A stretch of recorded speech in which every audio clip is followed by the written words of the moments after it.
Welcome to the 21st and final webinar in the 2014-15 MGHS Institute Interprofessional Webinar Series. Today our topic will be palliative sedation, medical, ethical, legal issues. My name is Pauline Lesage and I am a physician educator at the MGHS Institute for Innovation in Palliative Care.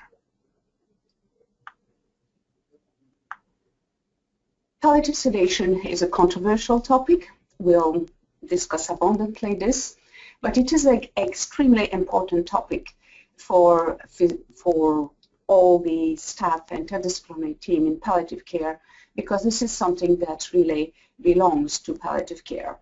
And you will see in all the guidelines and recommendations that we are going to talk about at the end of this presentation that they all recommend that a palliative care physician/team shall be involved when we are discussing palliative sedation. So we better do a good job at it. Multiple questions, multiple names, multiple definitions will be involved today. And also, I must say two things before we start, that there is no consensus about definitions, about indications, treatment decision-making, and so on. But the good news is that we do have some trends. And in the last recent publication, over the last on 2014, 2015, you can, and the three that are mentioned here on the slides, show that there is really something that's building up, and then we are closer to have a more definitive answer or more definitive definition, if I can say, than we ever been. Although this topic will remain always something of, walking on eggs, in the sense that it is something that is really, really close by various definitions and is really part of a package deal in end-of-life decisions. Definitions are essential, and there will be multiple of them, so bear with me. I know that we sometimes would like to go right away to the core of the topic, but decisions and definitions are really important in what we are going to discuss today. If we change some words in the definition, you ended up with another entity, and you will see that that may be one problem with sedation.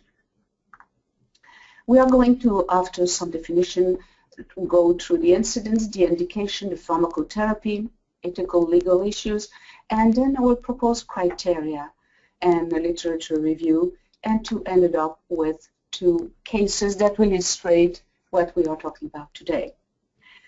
Sedation, palliative sedation, is something we are that we are talking about since the 1990s. We are still talking about it, and it changed names over time. Multiple names were used to describe this entity. The first one was probably what we call terminal sedation. But for many things, the word terminal seems too drastic, so we decided to change to palliative sedation. And probably the latest one is palliative sedation therapy, PST. My goal now to go to some definition by various guidelines or various authors, just to show you the tendencies that we do have in the wording. So pay attention to the different words that are there, and you will see that we are heading for common ground. One of the best, to me, definition was given by Shirley and Portnoy in 1994, and that really described what is palliative sedation is all about. And it is said to be an action of deliberately inducing and maintaining deep sleep, but not deliberately causing death, for the relief of one or more intractable symptoms that are called refractory, when all the other possible interventions have failed and the patient is perceived to be terminally ill. Maybe laborious as definition, but you can see that you have everything in that definition. You have the intent of that, you have the indication, refractory symptoms, and you have the context, the terminal illness. Another definition, a few 7 years or 10 years down the road, in 2007 by de Graaf, who was defining on the international scene, again talks about sedative medication, so a little bit more precise in this case, refer to intolerable suffering, refractory symptoms, reduction in consciousness, appropriate drugs, and cessation of treatment of symptoms. So you can see that some of the wording are the same and come back. American Medical Association in 2008, palliative sedation to unconsciousness. You see that they use the term unconsciousness, which we did not have in the other two. It's because probably at the beginning when we were talking about palliative sedation, it was mainly to unconsciousness. We will see through other definition and through this discussion today that it has been quite different over time, and now we are not talking as much to unconsciousness. It's an intervention of last resort, and this is obviously something that we all know. The NHPCO in 2010 come with such definition as lowering of patient consciousness, same for suffering and intractable and intolerable symptoms, and in the case of imminently dying patients.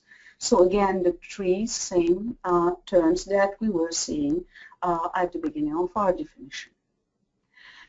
The Hospice and Palliative Nurse Association in 2011 gave us the definition of monitored use of non-opioid medication. Again, we become more precise on the medication to use, intended to lower the level of consciousness. So again, getting away from the unconsciousness that we did have in some of the definition to the extent necessary for the relief of refractory and undurable symptoms. Another definition by the AHPM that again go or introduce the same wording, except that they introduce something that's different in the sense that they would say after careful interdisciplinary evaluation. To mention the term and the interdisciplinary evaluation. And if there is a place where the interdisciplinary team as a role, it's certainly in that, and you will understand perfectly well at the end of this presentation. So enough of definition. I'm sure that we get the point at this point in time. Now I'd like to make a distinction that is essential between palliative sedation and physician-assisted suicide or physician-assisted dying, which is the new appellation. If we don't make that distinction, then of course everything becomes on the same level and we don't know what we are going to talk about because the rules that apply to one may not apply to the others. So physician-assisted in dying is defined as being a physician facilitating a patient's death by providing the necessary means and or information to enable the patient to perform the life-ending act. So in this case, it is clear the agent is the patient, the intent, and this is the major difference between this and palliative sedation. Remember that the intent of palliative sedation was to relieve, alleviate intractable refractory symptoms. Now here the intent is clear. It's the death of the person. Not only that, that's clear, but it's reflected in the dosing of the medication that we are going to use. The medication that we are going to use is not a titration of medication. It is medication that we think should be the definitive dose, killing dose.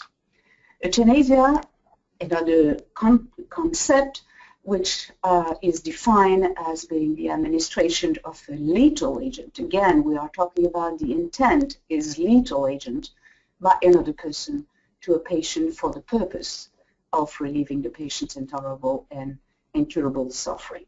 Of course, in both cases, in euthanasia as well as in physician-assisted suicide, the intent is related to ending the life of the patient for a good reason, obviously. Otherwise, it would be simple murder if the intent was not for compassionate reason. The intent is the death of the person. The agent in this case is a third party. In this case, of euthanasia all across the world, it is usually done by a physician. It is illegal in the US, but it is legal in some other European countries, Netherlands, Belgium, Colombia, and Luxembourg. Palliative sedation and a hastened death, I just want to make also this distinction. A lot of people say, well, is the difference anyway, patients that we are going to provide sedation, palliative sedation, will eventually die. Yes, of course he will die because he's already in a dying process. The intent, though, is not the death of the patient, but it is the symptom relief, and also it will use a titration of medication. So the dose of the medication is adjusted accordingly. Does not hasten death, even though many people will say that patient will die. Yes, he will die, that's for sure. But it has been shown more and more, and we have more data, and this is what's new here in palliative sedation, that shows that really the dose, if it's done properly, if palliative sedation is done to the titration of refractory symptoms, usually it does not necessarily hasten death. Incidence of palliative sedation, again, is very difficult to have, you will understand, to have definitive data because, first of all, because of the definition that can be different from one author to the other, and also because many people don't want to participate in those surveys when it is time to document that. So, but grossly, and I'm referring to some of this new literature review, which say that probably it is between 10 and 20% who really will say, of physicians, who will say that they feel comfortable with that. Ventafrida, in an early paper in the 90s, went up to 52%, but it's probably not exact because probably the definition that he was using was somewhat of a different. I would like also, before we go a little bit more ahead into this palliative sedation, make sure that we don't equate palliative sedation with a morphine drip. And I'm sure that a lot of you, having heard that, well, we'll start a morphine drip on this patient, we'll start diluted drip, whatever drip we are going to start on the patient. And usually it is mainly used in the medical ICU, CCU, and other, when the team decide that we don't pursue aggressive therapy, and then we just put the patient at rest, and we start without titration, without the patient having necessarily any refractory symptom, we just start a drip of opioid. So again, this is not what we are going and what we are talking about today. Palliative sedation does not equate starting a morphine drip. Now that we saw the definition, the incidence, and some distinction from other entities, let's define some of the terms. And you will see that again. This is why, again, that is difficult, and this is why palliative sedation is so difficult really to capture in its entirety, because it relies on words that are not so simple to define. Refractory symptoms seems to be defined, and by most people, by a symptom that cannot be adequately controlled, despite aggressive efforts to identify a tolerable therapy that does not compromise consciousness. In other words, it's incapable of providing acceptable relief. We try, and it's not happening. How much do we want? How much shall we try? And that will be the whole question. And this is where the palliative care will come. A patient's symptom control will be totally different in the hands of capable physicians and staff in palliative care than in somebody who, or some people who do not have that expertise. And this is why you can see that palliative sedation will be probably better provided by palliative team because they know what they are going to talk about and they know how to manage symptoms to start with. Intractable symptoms, more or less the same definition, meaning that it is suffering that do not adequately respond to all trialed intervention and for which additional interventions are either unavailable and practical. We don't know anything more beyond that therapy to relieve the symptom of the patient. Intolerable symptoms, unbearable is synonymous with all of that. I think there's no need to define further than that. We saw also in the definition some terms like terminal illness and imminent death. So what's terminal illness? Again, we are confronted with some problem here. There's no definition for the AMA. An HPCO in our guidelines for hospice example referred to a life expectancy of 6 months or less. There's no legal definitions, nowhere. So where are we going to define that? It used to be the last 2 weeks of life. It's no more necessarily that. So how are we going to get around the context and the timing when palliative sedation will be applicable? We'll come back to that. Imminent death, the same thing. When is it imminent? A day, 24 hours, a few days, a week, 14 days. So you see here that there has been different definition again. And HPNA will say that that occurs hours to days, 14 days from days to weeks. So we have vague, but I will suggest that instead of having a definitive time frame, which first of all, it's very hard to define because as we seen in one of the first discussion on prognostication, it's almost impossible to set an exact timing. And I would say that the guiding principle here, it's probably what we call the proximity of time versus the intensity of the symptom distress. Are we looking at an exact number or are we looking mainly in order to proceed to palliative sedation that the symptom cannot be treated otherwise? Obviously, we are in the context of advanced disease. This is not something that you would apply early on in a disease. Advanced disease, days, weeks, hard to say.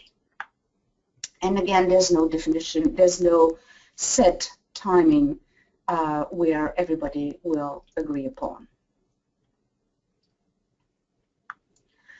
Indication of palliative sedation.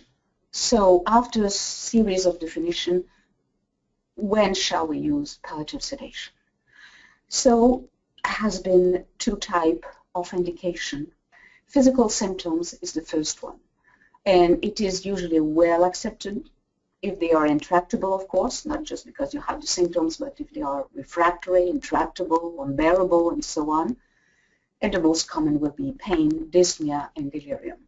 So if you do a survey and you ask people, and also if you read the literature, ethical, legal, and other, people will tend to be quite favorable to use palliative sedation to alleviate physical symptoms.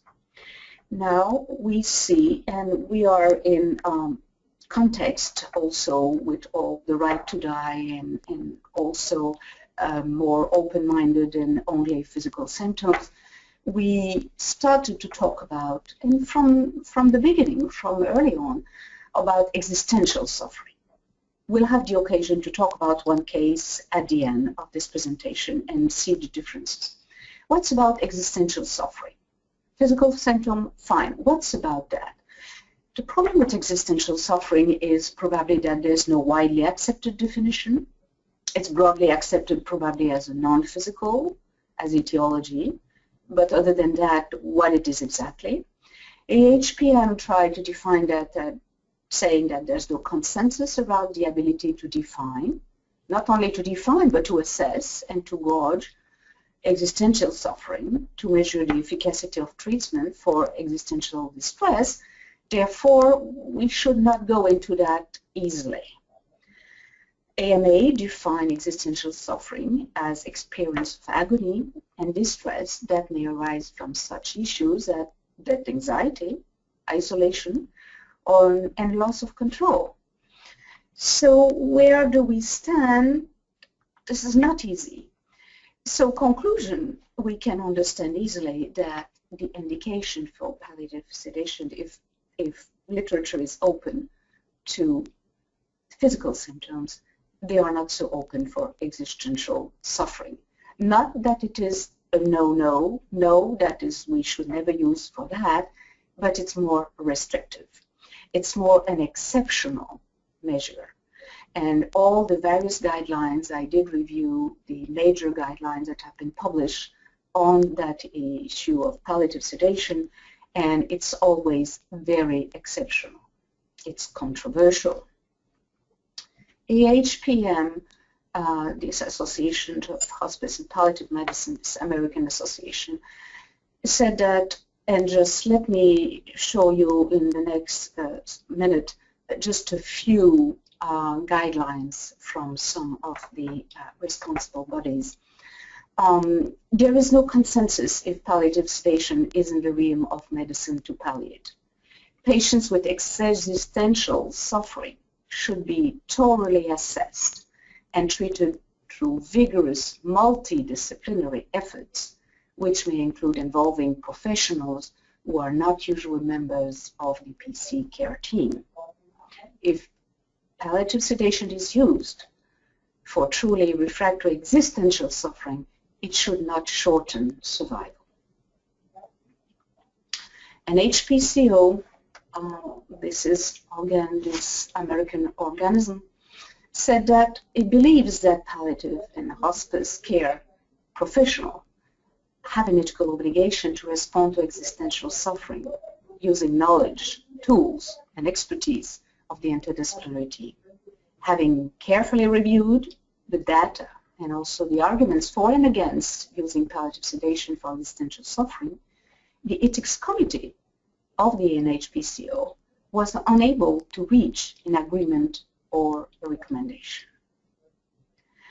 For the AMA Association, Medical Association, this is not an appropriate response to primary existential suffering. Therefore, we are cut here, I don't know if you noticed, but between various organizations who will say different things. We are left in the flu, we are left in no man's land. Palliative sedation, let's talk about the ethical issues. So what is the driving force? What are the ethical principles that make palliative sedation an acceptable entity? And there are a few major ethical principles, one being beneficence, do good. So if we think that not treating patients for intractable symptoms, no matter what it takes, it's not a good thing, I think we are wrong. I think for the benefit of the patient at times, we may need to revert to it. Autonomy, and this would be an interesting principle, because what we will mention in the later slide, the implementation of palliative sedation is suggesting that we do apply that with the consent of the patient or his representative. So the notion of patient autonomy, having to decide, don't forget that when we will decide to have the patient sedated, you will lose his word, his decision-making, and therefore this is not something that we should take lightly. And the principle of autonomy, decision-making, will be there to remind us that we need an informed consent prior to proceeding. Secondary ethical principles, truth-telling. When the physician or the team will talk to the patient/family, they will need to be sincere and to have some integrity in the presentation and the facts. Their intention will need to be pure, and it's not because we are tired to see the patient suffering, time is too long, patient is not really dying in a timely fashion, that we should resort to palliative sedation. So you see that the ethical principle will be the integrity and the truth-telling. Principle of proportionality is often always there in all the decision-making that we are doing, and the principle of double effect. Let's talk about a bit longer the principle of double effect, which has been discussed many times in the literature. There's pros and cons about that, but this is something that we use. That's a principle that is behind our medical decision, all of them, to tell you the truth. And this principle is just saying that it refers to situation when there is a desirable effect, but it is linked also to, unfortunately, an undesirable effect, a bad effect. The good effect is usually wanted. The undesirable is indirect. It may be foreseen, but it is not wanted. Look how this is applied to the palliative sedation. The treatment that we propose must be beneficial or at least neutral. In this case, we want to relieve the intolerable suffering, intractable symptoms. That's the good thing. The only good effect should be intended, even though we foresee the bad effects. So we just want to relieve the symptom, but we know that doing so will cause some unconsciousness to the patient or some decreased level of consciousness. The good effect must be achieved directly by the action and not through the bad effect. And the good result, the relief of suffering, must outweigh, of course, the bad or the untoward outcome, the hastening of the death. So that's, you will see a principle of proportionality in that. Every action that we take usually is that we want to maximize the good and decrease the bad effects. So on the ethical point of view, we have good grounds and it's defensible. What's about on the legal issue? Is that defensible? Is that been accepted? And two few things should let us believe that yes, it's accepted legally. First of all, the courts will judge any medical action that a professional take on the criteria of good medical practice standard. If the medical practice accept that we proceed this way, then this is the standard. And we'll come back to that to demonstrate that most of medical associations have endorsed palliative sedation. The courts also have support a sedation concept. They acknowledge a right to pain control, relief of suffering, even though it will shorten time on whatever condition. The courts also recognize improper pain management as a breach of good medical practice and as an unacceptable practice, and that was clear in the U.S. Supreme Court, Vacco versus Quill in 1996, I think. Patient Bills of Rights also mentioned that promoting good medical practice is what is the practice of medicine is all about. So, if we look at good medical practice criteria, which is the criteria that the courts use usually to see if a physician, nurse practitioner have passed over or have gone over the rules that are really should be accepted on the professional point of view. So according to medical association guidelines, and I showed you an example of that in one of the last few slides, a position statement, scholars, you will see that the bibliography that I present to you is really extensive.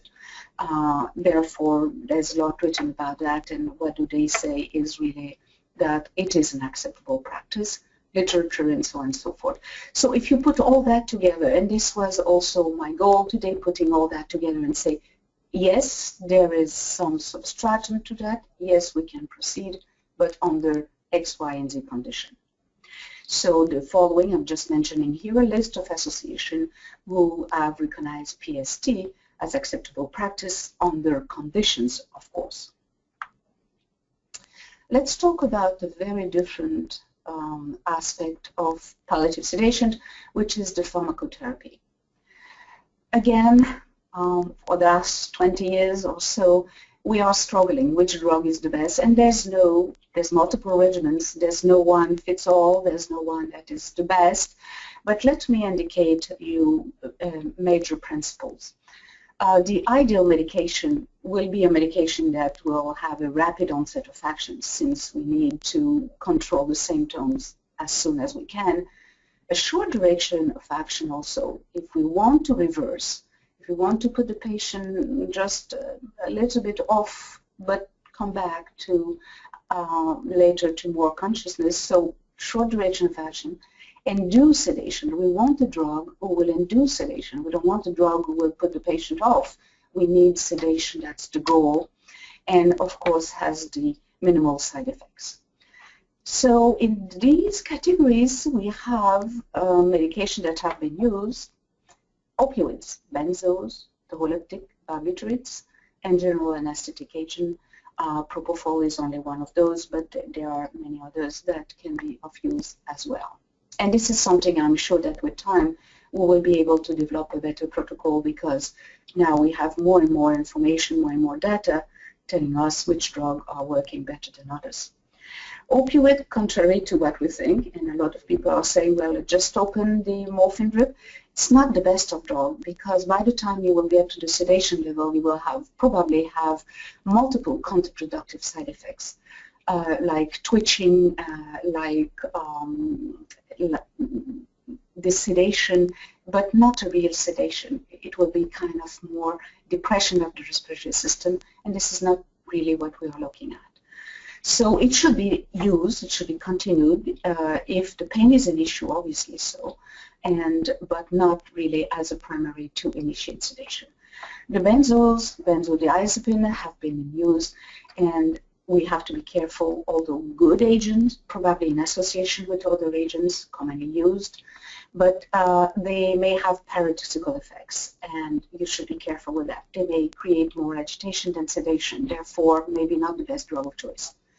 The barbiturates are good agents. They reliably will induce unconsciousness, and I'll give you an example at the end to say, personally, I have used them a few times, and to me it's working well.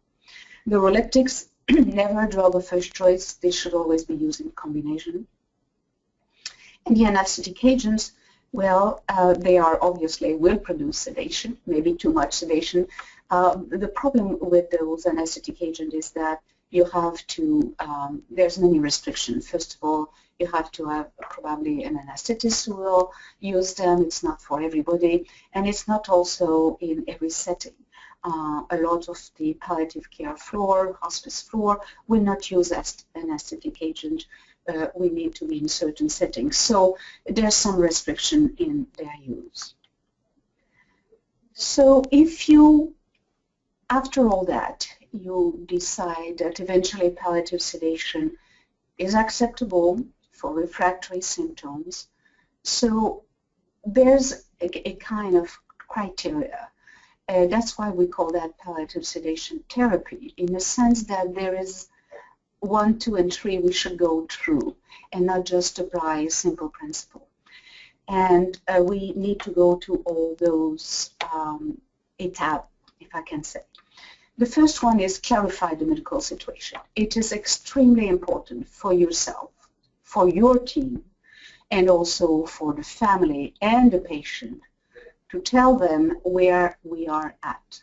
We tried this and that, and we are still not managing your symptoms. You're still having pain, you're still having dyspnea, whatever is the symptoms.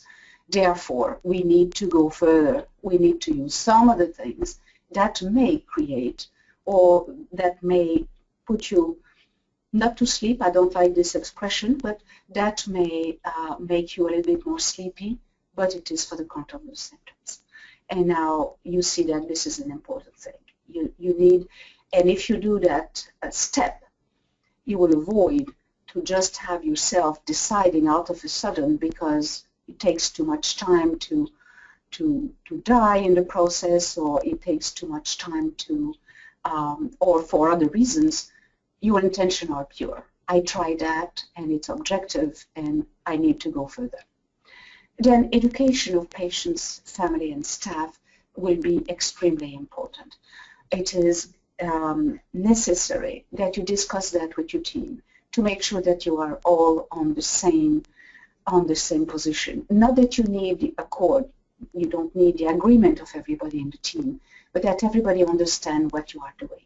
You don't want somebody from the team to come back at you and said, well, you know, we put this patient to sleep, and then they discuss, was that physician assisted in dying, and so on and so forth. And then this is when everything becomes blurred because the distinction were not clear enough at the beginning. Informed consent is essential. All the guidelines, all the new guidelines will say that in order to proceed, we need to have the informed consent, either of the patient or the representative of the patient. Documentation. This is not something that we'll take, we discuss. We need to write it down. We need to write what we are doing, where we are at, what is the plan that we are going to do. And then the last phase, the last will be the implementation. And believe me, for the one of you who have done some palliative sedation, it can become what we can call an intensive care in palliative care, in a sense that you will need to monitor the patient. Not only you start some medication and that's it. It's not a drip that you let go. You need to titrate. You need to see, evaluate the response of the patient. So you need to monitor the patient. You respond to family and needs. There will be a lot of questions all along. Are we there? Are we not there? What's going on? And so on and so forth. And you will need to reassess frequently. So it can be really time-consuming. This is why it's not something that we do lightly, and we proceed only when there's great indication for it. So let's conclude by 4 or few slides on the literature review. So what's the literature is in agreement with and what it is not in agreement with. And then we'll put all that together and say, what shall we do now? So we have better references and guidelines. And I don't know if you see and you read the notes here, but one of the great document that we have recently was by Scheidman and Scheidman in 14, who did a systemic literature review and critical appraisal of available guidelines on education and decision making. There were 9 large studies that they did, and I will have the occasion to present some of that at the end in one of the last slides to see what they did compare and what they look at in order to see, do we have enough to finally have a more or less definitive guidelines. So questions remain, many aspects, but we are closer than we ever been to a more understanding, better understanding. Agreement upon terminal illness, imminent death, even though there's various time. So we all know that this is something that it is an advanced disease. Personally, I will call that advanced disease. Not get stuck by the time exactly, but by the intensity of the symptom and the way you need to address them. The physical symptom is intractable, refractory. The intention is symptom relief, remember, and not the intent is not to expedite the process. The plan made explicit in informed consent obtained from patient and decision maker, discussion amongst interdisciplinary team, ideal palliative care, physician if can be, and most of the guidelines recommendation will say that you need that to make sure that you have the good medical indication, solid documentation, and the justification by the principle of double effect. And consistencies, and I will not say disagreement, but elements that still need further discussion when we don't agree. The prevalence, its variables, controversial, it's linked to the definition as we mentioned earlier. The level of sedation, as you can see in the definition, some are talking about total unconsciousness, some are say proportionate to the level of we need in order to control the refractory symptoms. And probably this is much better, and this is what it should be. We don't need to put the patient in an unconscious state if we can get relief of the symptom ahead of that unconsciousness. The timing, we saw various literature on that, hours, days, final stage. Again, think intensity of symptoms, much more so than proximity of that. Symptom indication, existential suffering is still a big problem, still a big controversy. The medication selection as well, as we mentioned, and the co-administration of life-sustaining treatment. I did not mention that because this would have include much further discussion, but you will see that in most of the guidelines nowadays, they will talk about including what do we do with all the life-sustaining treatment. If the patient is on a peg feeding, is on IV fluid, is on other medication, morphine drip and so on, shall we stop that, what should we do? And the agreement seems to be that all the other discussion and the DNR and the CPR of those codes also should be discussed independently than the sedation. This is another decision making for another therapy. So let me show you briefly. We won't have time to look at all of that because we still would like to do a case and illustrate all what we said today with 2 different cases. But look at that. So multiple studies, I look at the literature, years are variable. So you have the studies on the left-hand side, the symptoms for which it was used, medication that was used, the incidence and the survival. So the incidence, it's quite variable, as I mentioned, so I won't insist on that. I'd like just to illustrate to you that the time frame after the authors decided to proceed to sedation, you see that the survival time is quite variable. Some will describe 3.9, like Tatsuya. Some other will say 2 days. We have here we don't have a time frame. You can look at the medication though. It's the same that I was mentioning earlier. That's why I'm sort of not really paying too much attention here. I'm looking at the time frame. 23 days in case of green here. In this case, of course, that would be interesting to look what is the definition and why did he use that for. In the case of bottom lay, 4 days up to 6 and 11 days.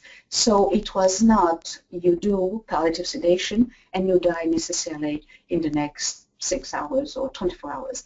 That shows that palliative sedation, well done, will not hasten necessarily, will not bring about that.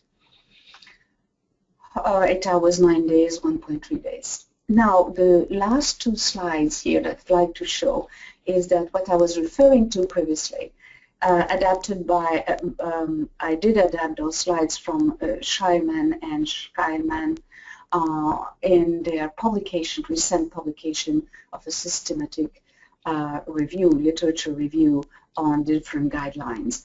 That's very interesting what they did. They took different guidelines, one from international guidelines, EAPC framework by Cherney, NHPCO and a Canadian framework, and some others also. I just mentioned those 4. And they look at the definition, the population they were recommended for, indication, as well as decision maker, informed consent, and decision about life-sustaining treatment. And that was very interesting to see where there was a consensus and where there was not a consensus. So across the board, there are things that relate. For the indication example is across the board the same. The indication for existential, I told you, they are all somewhat saying question mark, we cannot just go ahead for that. So read those, you will have access to the notes, and you can pay a little bit more attention than we have time here to describe in details all of them, but this is quite interesting and it's certainly quite helpful for some of us who will decide at one point or another to use palliative sedation therapy. Now, let me remind you, as we said, palliative sedation is a therapy of last resort, and this is true. We don't start that. It should not come as a first on your line as first therapy, but on your last one. Let me give two examples. Let me give you, two examples here that illustrate what we were talking about. One is a real case, a case that I had about 2 years, 3 years ago, of a young man of 36-year-old with melanoma. It started in the neck, huge mass, and that involved finally the mediastinum. And of course, his symptoms were dyspnea. Pain was an issue as well, and anxiety. It has a past history of drug abuse, therefore it was tolerant. I'm just mentioning that. It was maybe tolerant to some opioids. At least this is what we were thinking at the beginning. So he is coming to our floor, sent from a residence program to an IPU for symptom control. So initially we did what everybody would have done, probably start a PCA of opioids. In this case was dilaudid, and also lorazepam to take the edge off, as we say, because he was extremely anxious as well. We titrate that for many days, up to a week, 10 days, I would say. And of course, we were adjusting other things like using oxygen and maximum treatment for all those symptoms that we are aware of. Despite all of that, all the intervention, the patient's symptom control were not satisfactory control, and the patient was starting to show some side effects, also being a little bit more lethargic, although not sedated at all. So we had a long discussion amongst ourselves and sitting with the nurses also and say, are we missing something here? Is there anything else that we can do? Is there unfinished business? This patient needs to see somebody. His sister came. Everybody that he needed to see, he did. He saw them, said goodbye. And despite all that, so we could not think of anything else that we missed. And so we decided at this point, after talking at length with them, we were still able to understand what we were saying, that at this point we need to maybe start sedating, and with his consent and also with the family, which was a sister in this case, we started using sedating drug. In this case, we kept the opioids because it was on so high dose, like 15 milligrams of dilaudid an hour. We cannot stop that without problems. The Ativan was on 2 milligrams an hour, and still we were not achieving our goal. So we decided to add the third category, which was, at this point, the barbiturates. So we add phenobarbital, and within a day, we got some symptom control, and within 2 days, patients were perfectly controlled and died. So I think we felt comfortable in what we did. We thought that we went through all the steps. So I leave that to your appraisal and see if it was a good example or not of palliative sedation. Now let me show you a very different case, and this case is interesting because it was used by Putman, who recently published in 2013, who published a survey of physicians, 1,200 of those, if they were pro palliative sedation. And so they present, this is the case that he used to see if physicians will be in agreement to use palliative sedation. It was done with physicians in this case. There are some other studies who have been done maybe with other professionals, but this one was with physician. So this patient is a 62-year-old woman. She has metastatic lung cancer. Her pain is well treated with opioids as well as benzos, I think, opioid, oxygen, intermittent nebulizer treatment, and so on. So max out, the dyspnea is totally controlled, so is the pain.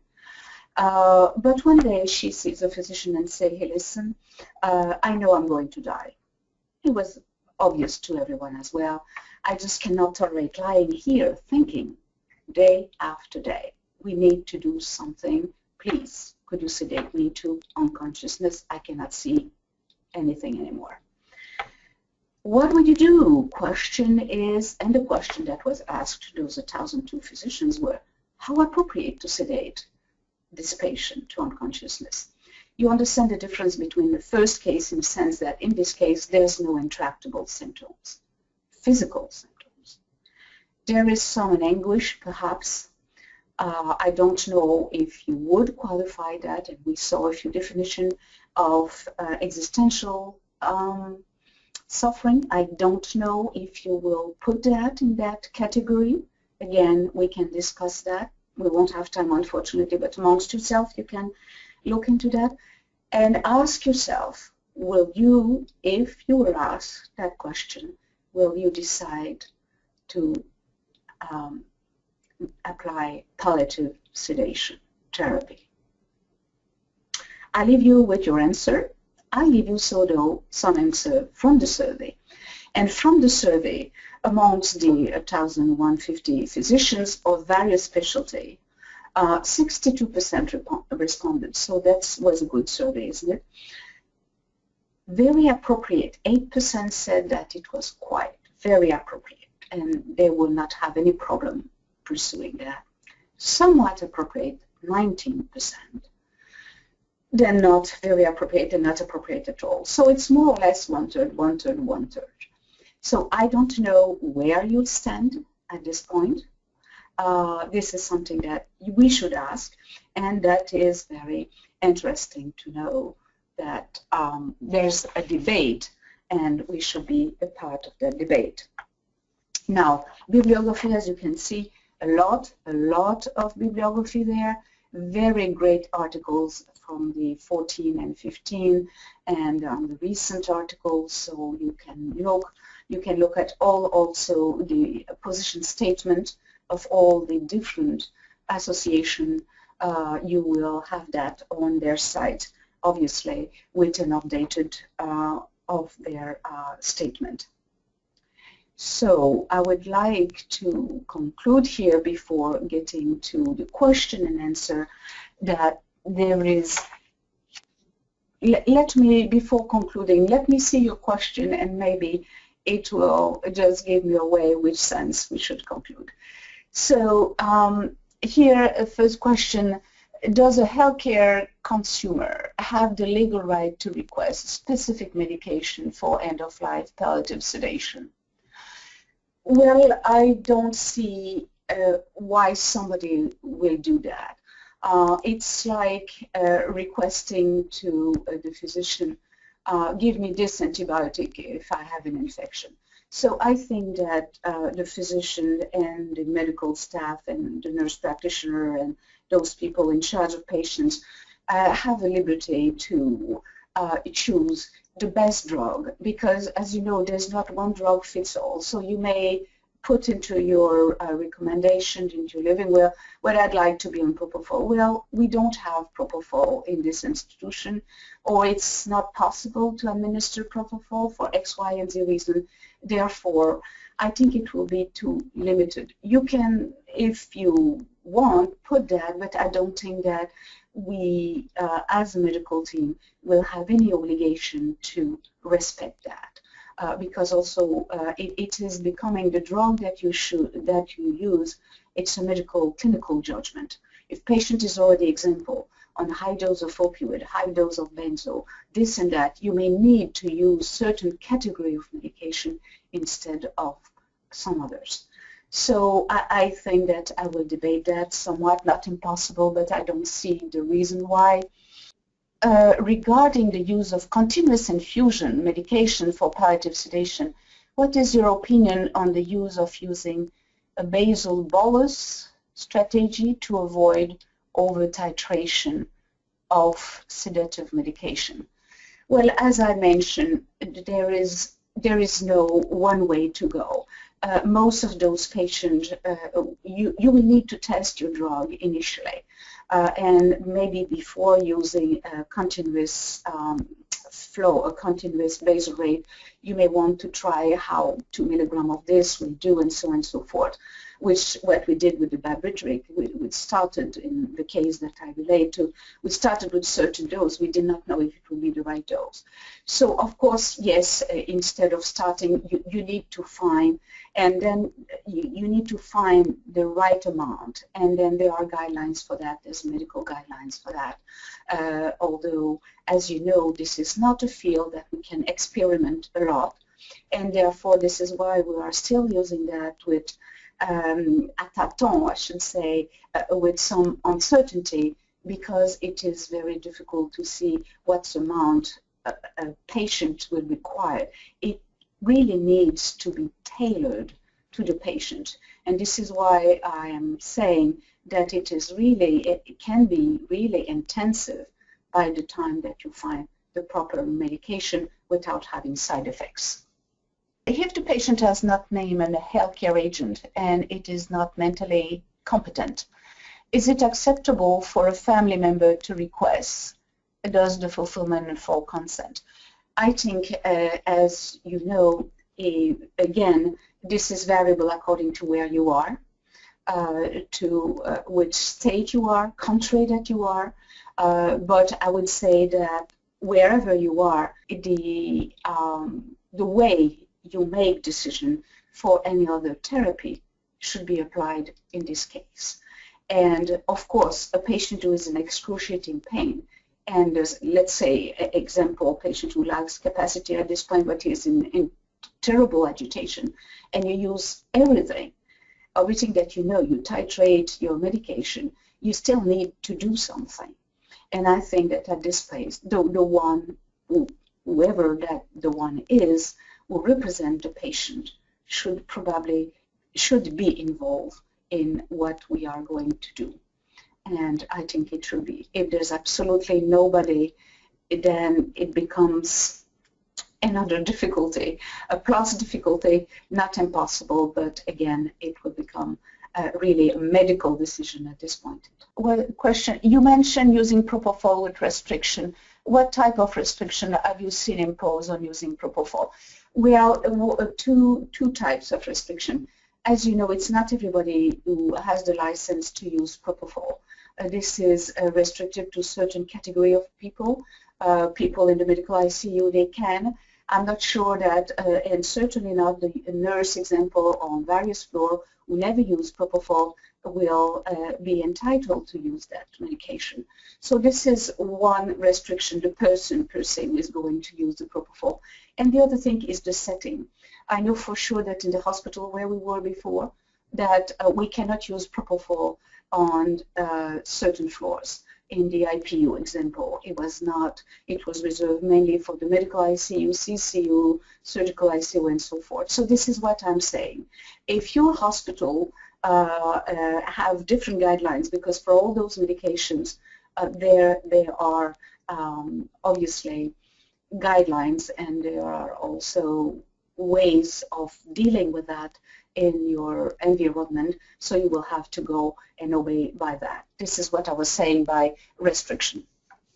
Aside from PST to address refractory pain, have you had experience with PST to address delirium behavior in adults? Yes, and as we mentioned, the literature mentioned that palliative sedation therapy is not used only for pain. This is one of the indicated, but I would say that, example, in the case that I mentioned to you, pain, the patient had pain, but there was also a lot of dyspnea. This tumor was involving the mediastinum, as I mentioned. It was growing, it was compressing. We can see that even through the jugular was distended, the face flush also. So it can be used for other things, obviously, yes. And delirium as well, we had a few cases with delirium that was beyond everything that we knew to use without having too many side effects.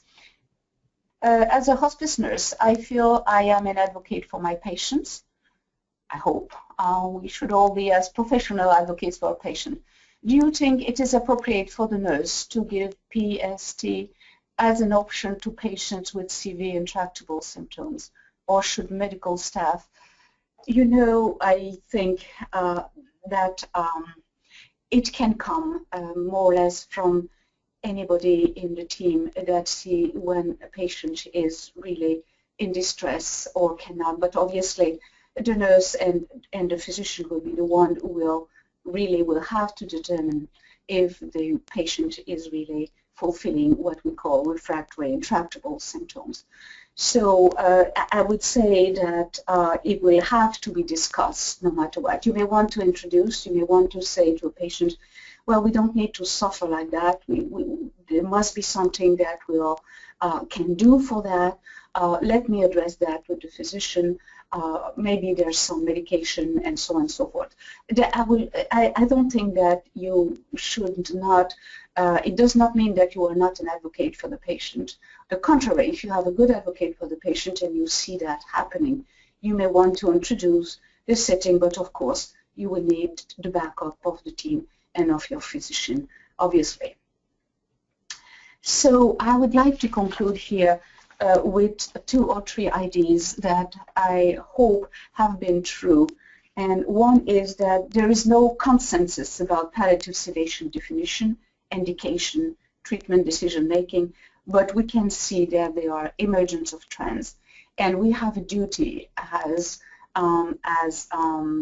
physician / interdisciplinary team to acknowledge that and continue to update ourselves on those trends. Palliative sedation is applicable in the context of refractory symptoms, intractable suffering, and advanced illness. What is the exact timing? I don't want to give an exact timing. Palliative sedation is very distinct from physician-assisted in dying and also from euthanasia.